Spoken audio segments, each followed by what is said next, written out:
Nobody knows how screwed everyone actually is right now. Not Iran, not the Gulf.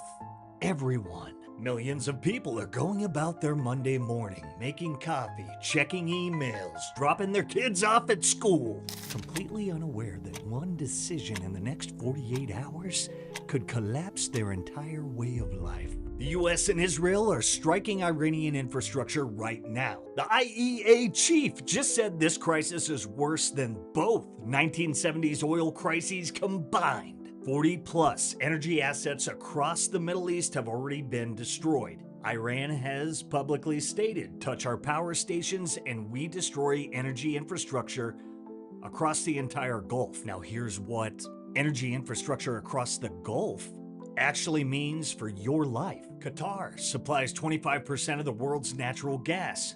Gone. Europe freezes next winter. Saudi Arabia, 10 million barrels per day, gone. Oil hits $300 plus. Your gas doubles overnight. UAE, major refining hub, gone.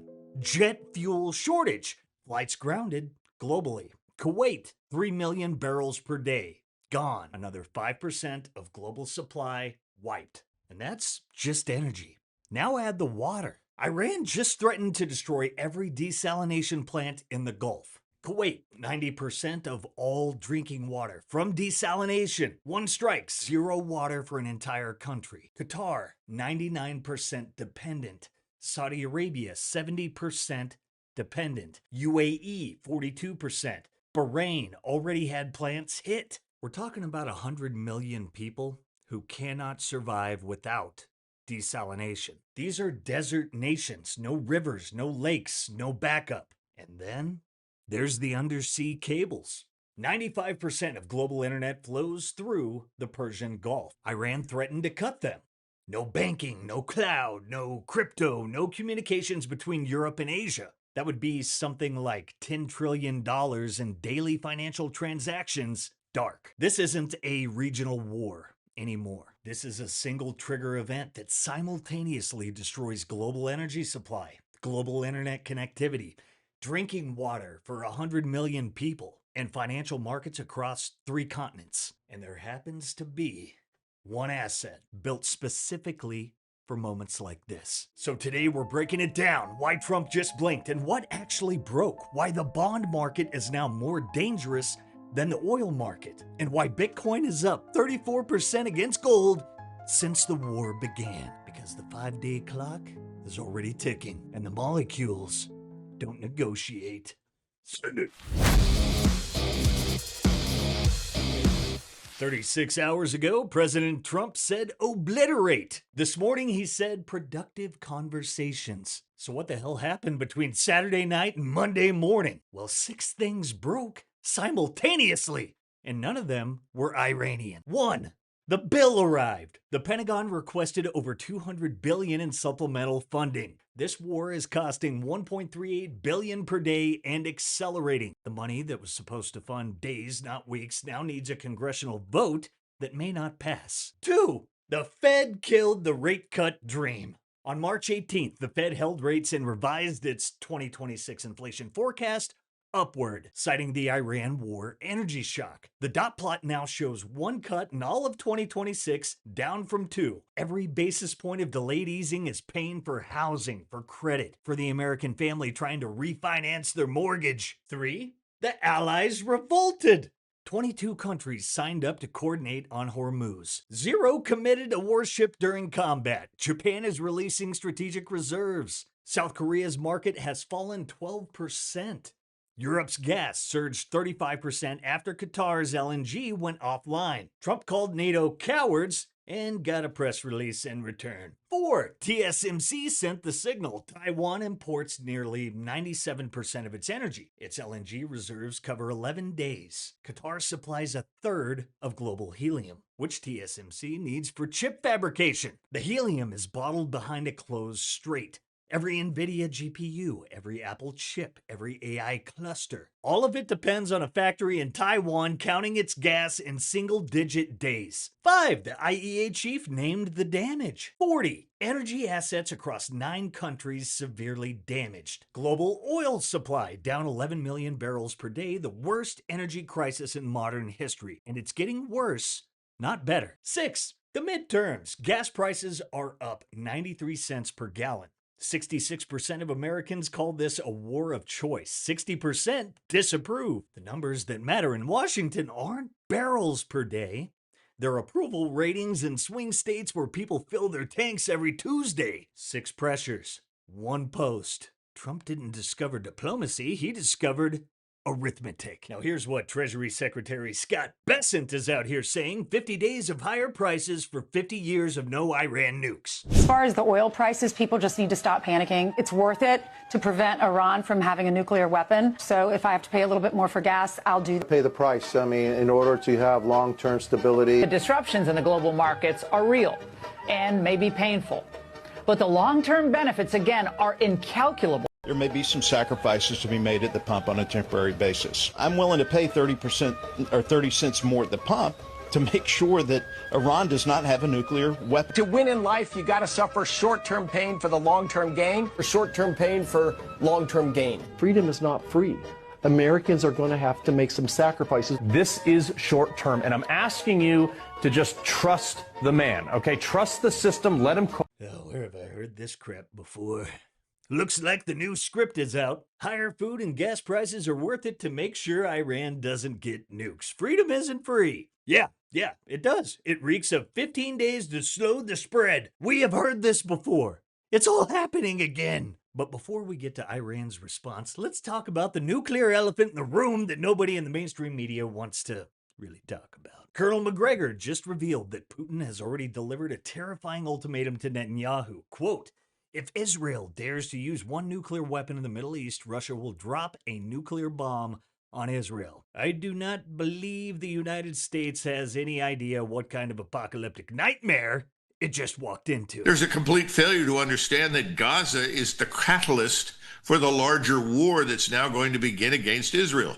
Every Muslim country is going to come on board against Israel, along with Russia, along with China. I'd be surprised if Mr. Putin doesn't make it very clear to Mr. Netanyahu that if he contemplates using a nuclear weapon, he needs to understand something. If you do this, if you use a nuclear weapon against Iran or anyone in the Middle East, we will use a nuclear weapon against you. I'd be very surprised if he has not. Oh, and Iran? Iran completely denied Trump's claims of productive conversations. They said there were no direct or indirect talks. They said Trump withdrew from power plant strikes after their firm warning. They called his comments psychological warfare, and they said Hormuz will not return to pre-war conditions as long as psychological warfare continues. The pause is real. The relief is not. The strait is still closed. The 40 assets are still damaged. The fertilizer is still blocked. The planting window is closing, and the 5-day clock is already ticking. And here's what a lot of people aren't talking about yet. Oil prices are no longer the biggest threat to markets. I mean, it's kind of like a chicken and an egg. But it has become increasingly clear that bond markets will dictate just how long this war can continue. The 10-year note is now up 45 basis points since the war began on February 28th. The 20-year note just broke above 5%. At the current pace, we'll have 7% mortgages and $4 gas this week. Here's the pattern you need to understand. When the 10 years surged above 4.5% during Liberation Day in April 2025, Trump floated a tariff pause. When it broke 4.6%, he implemented a 90-day pause on reciprocal tariffs. We are at 4.4% right now. The 4.5 to 4.6 range is the line in the sand again. The U.S. economy cannot handle a 5 to 10% 10-year yield. And Ian Bremmer, the man who runs Eurasia Group, the most powerful geopolitical risk firm on earth, said this just hours ago. Quote, "The Iran war is not priced into markets yet. Not priced in." The Strait of Hormuz has been blockaded for over 20 days. 95% of non-Iranian ship traffic has collapsed. 170 plus vessels are stranded in the Gulf. Ships are paying Iran $2 million per vessel just to pass through. Brent crude is at $112 a barrel, up 74% from $64 on February 28th, and it peaked at around $170 on March 19th. Let that sink in. Every major market crash in the last 50 years was preceded by an oil shock. 1973, oil shock, S&P 500 down 41%. 1990, Gulf War, oil shock, S&P down 16%. 2008, oil shock, credit collapse, S&P down 56%. Right now, we have the oil shock and the credit collapse simultaneously. Probably nothing. The S&P 500, Dow, and NASDAQ all broke below their 200-day moving averages at the same time last Thursday. That has happened only a handful of times in the past decade. VIX hit a 2-year high, and that was before Sunday's escalation. And on top of all of it, the U.S. 12-month inflation expectations just surged to 5.2%. There is now a 6% chance of an April rate hike and a 0% chance of an April rate cut. You promised us rate cuts. You promised us. Now let's zoom out and talk about what all this means, because this is the part they don't cover on CNBC. Governments can't print oil, can't print fertilizer, can't print natural gas, can't print rare earths, and they cannot print Bitcoin. In the 1970s, inflation hit 14%. Car loans hit 21%. Mortgage rates hit 18%. People worked 108-hour weeks in the oil fields and still got wiped out by the printer. Nothing has changed except the numbers got bigger. 25 years ago, you could put $500 in your pocket, drive anywhere in America, rent an apartment, no background check, and start over. $500 today is a month of groceries. If you're lucky, probably not. Probably going to be a lot more. The mainstream media wants you to think inflation is like the weather, some atmospheric phenomenon that just happens. It's not. It's authorized, institutionalized, bipartisan theft. The people closest to the money printer don't feel it.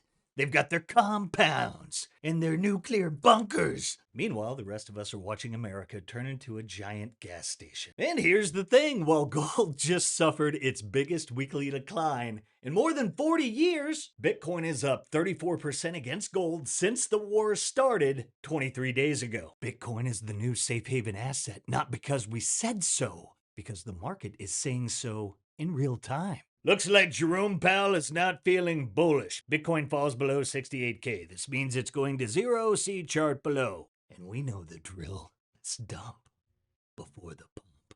Of all the hard assets in the world, only Bitcoin is provably scarce, portable across borders at the speed of light, and held in self-custody with zero counterparty risk. Stack like a smart psychopath. HODL. Self-custody. And let these guys, these morons, play their stupid war games with their fiat cuckbucks. Why will Bitcoin fix the world? Because wars, corruption, inflation, taxes, and poverty all stem from the fact that we don't have sound money. Money that can preserve the value of our hard work. That's why we're all here today. Time to bring it home, but before we do, look at our likes. 3 or 4 times, maybe. I gotta pump those numbers up. Those are rookie numbers in this racket. That's exactly what Ledden does. Bitcoin-backed loans. No credit check, no bank approval. Your Bitcoin is the collateral. Pristine collateral. They've funded over $10 billion in loans since 2018, and the collateral is never lent out. That's a key differentiator. Make your stack work without giving it up. Head over to ledden.io/simply today. That's ledden.io/simply. The Bitcoin Way is a Bitcoin-only consultancy. They take you from wherever you are right now, exchange wallet, basic hardware wallet, wherever, all the way to true sovereignty. Your own hardware wallet connected to your own node, full transaction verification. And they stay with you until the skills are mastered, not a one-time setup call. They're your actual Bitcoin IT team. They also handle personal cybersecurity, privacy phone, private browsing, getting you out from under big tech surveillance. And if you're thinking about a plan B in a Bitcoin-friendly jurisdiction, they'll walk you through a residency in Panama. What are you doing? Schedule a free 30-minute consultation using that link below in the show notes. Sat123 has satellite phones, Starlink kits, Faraday bags, portable power stations. Everything you need to stay operational when the infrastructure you rely on decides to stop working. This is sovereignty that extends beyond your wallet. Code SIMPLY gets you 15% off your entire purchase at sat123.com/ Simply Bitcoin. Head over there today. Hey, hope you guys enjoyed this one. Let us know what you think down below, and don't forget to like, subscribe, and give us a pat by sharing the Sound Money Gospel. Set those notifications for the best in Bitcoin news delivered to you daily. We got a lot more coming your way, so stay tuned, stay humble, stack sats. Love you guys. Catch you next time. Peace. If you prefer to go down with the ship, you.